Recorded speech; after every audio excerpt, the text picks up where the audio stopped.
Si on se laisse envahir par un stress trop important, on va pas pouvoir être vraiment performant parce que le stress va apporter trop de tension musculaire, trop de pensées négatives, et donc on va pas pouvoir avoir un comportement optimal en situation. Or c'est important d'avoir un état d'esprit positif quand on se lance, quand on passe à l'action, et si on a un état d'esprit justement où on se dit c'est trop dur, j'en peux plus, je suis submergé, ou ça va pas marcher, c'est compliqué de vraiment avoir un bon résultat.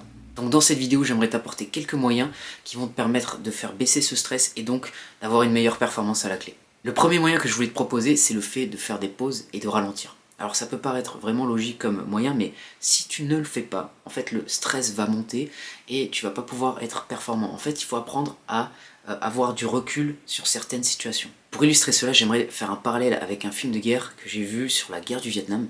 En fait, c'était des militaires américains qui étaient submergés par une armée vietnamienne.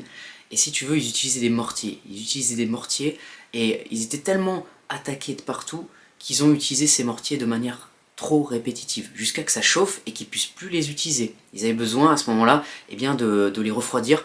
Et en fait, je voudrais que tu fasses un parallèle avec ton mental, avec ton... En fait, si tu pouvais te comparer à une arme et te dire que quand tu fais monter le stress de manière trop importante, tu es un peu comme ce mortier, c'est-à-dire que tu vas rentrer dans le rouge et tu vas plus pouvoir fonctionner. Donc il faut apprendre à se ménager des pauses pour justement refaire baisser cette tension et pouvoir réutiliser ton mortier, pouvoir réutiliser ton arme. Le problème c'est que des fois on est tellement dans le jus, on est tellement dans ce qu'on fait qu'on oublie de se ménager des pauses, on oublie de prendre le temps de le faire. C'est-à-dire qu'on va faire des longues sessions de travail où on va se surestimer, on va se dire je vais faire tout ça, je peux le faire ce matin ou cet après-midi, et au final on finit complètement à plat, et du coup on n'est pas très productif, dans la plupart des cas on n'est pas efficace. Si tu arrives à te ménager du temps, moi par exemple, ce que je fais c'est que systématiquement quand je finis un bloc de travail, je vais me prendre 5 minutes, je m'oblige à le faire, parce que j'ai tendance des fois à vouloir faire trop, à me surestimer, et j'ai appris à me à me placer 5 minutes de pause pour me réoxygéner, pour reprendre mon souffle, et me relancer sur un prochain bloc de travail. Le problème c'est qu'aujourd'hui on veut aller trop vite et on ne prend pas ce temps pour soi, pour se régénérer, pour reprendre de l'énergie et faire baisser ce niveau de stress pour atteindre ce niveau optimal où bien, tu vas être vraiment productif et avoir le meilleur comportement possible. Le deuxième moyen, ça va être de reprendre la main sur ton dialogue interne. En fait, il y a l'aspect physique, c'est-à-dire que quand on est trop submergé, on va physiquement se sentir fatigué, et il y a aussi l'aspect mental. Qu'est-ce que tu te dis? Quelle est ton approche par rapport à l'activité que tu vas mettre en œuvre, par rapport à ce qu'on va te demander?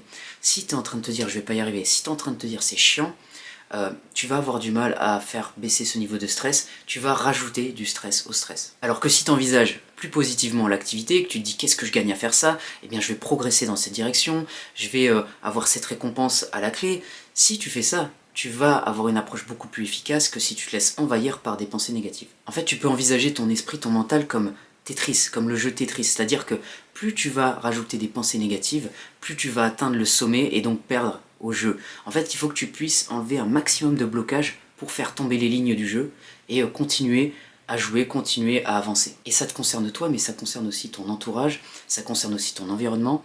Si, admettons, on prend un exemple, tu n'as que des gens autour de toi qui te disent tu vas pas y arriver, tu vas ajouter des blocages.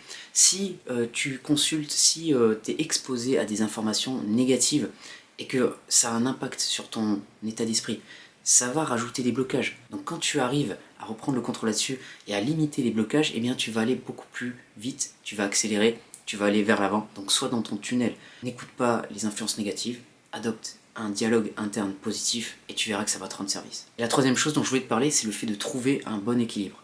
Si tu veux, il y a le stress lié à un niveau trop important de stress, c'est-à-dire que tu vas paniquer, tu vas être submergé, et il y a un niveau trop bas de stress, où tu vas rentrer dans la routine, où tu vas pas être challengé, tu vas pas vouloir avancer.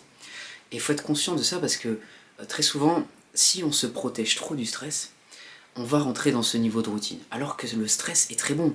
C'est-à-dire que, peut-être pas très bon, mais il va te rendre service, il va être positif dans certaines circonstances.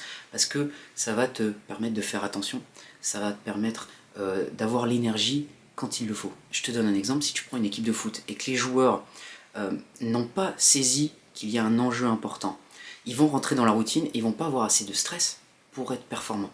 Et si à l'inverse, ils sont pris par l'enjeu du match, ils vont être dans la panique, ils vont pas pouvoir être fluides et évoluer en équipe de manière optimale. On prend conscience qu'on n'est pas non plus dans le monde des bisounours où tout doit être tout le temps plaisant, il faut un peu de stress, il faut un peu d'énergie, et ça va te permettre de justement bien l'appréhender et de ne pas rentrer dans un niveau où tu es en panique et rentrer dans un niveau où ça devient trop la routine, ça devient banal. Donc analyse correctement ces sources de stress, vois les blocages que tu dois enlever et tu verras que ça va te permettre d'être beaucoup plus performant. Donc voilà pour cette vidéo, j'espère qu'elle t'a aidé. Si c'est le cas, tu peux t'abonner à la chaîne, tu peux mettre un j'aime aussi et je te dis à bientôt pour une prochaine vidéo.